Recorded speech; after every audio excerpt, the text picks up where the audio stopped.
restoran, kafe, ya cocok banget pakai tenaga dari Filipina. Dan Jepang memang butuh orang yang sanggup memiliki ilmu komunikasi yang baik, bukan sekedar bisa ngasih tenaga kayak kuli-kuli dari Indonesia. Nah, memang Indonesia menang guys. Etos kerja kita bagus nih, orang-orang yang kita kirim ke Jepang itu bagus etos kerjanya.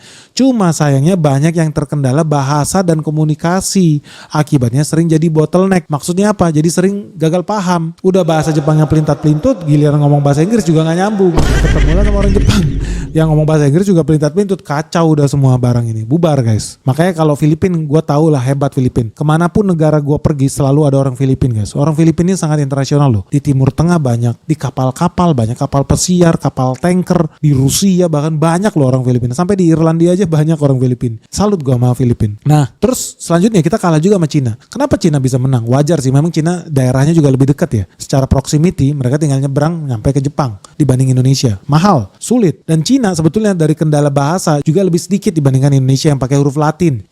Huruf Cina sama huruf Jepang itu 11-12 guys. Hampir mirip. Lu bisa paham lah garis besarnya kalau lu orang Cina. Nah, Cina itu udah menang dari segi sejarah dan jaringan juga. Jadi Cina memang udah sejak lama lah kirim orang ke Jepang. Jadi udah puluhan tahun orang Cina itu ada di Jepang. Bukan cuma di Jepang sih, di Guyana, di Afrika aja banyak nih orang Cina. Tapi yang hebat adalah orang Cina ini banyak yang mau jadi permanen resident, meninggal tetap di sana. Akibatnya mereka bisa membangun network, ujung-ujungnya membangun jaringan industri yang kuat. So wajar kalau posisi Cina dalam menyuplai tenaga kerja di Jepang itu sangat sulit buat digeser. Nah Indonesia sendiri baru naik beberapa tahun terakhir guys. Kenapa?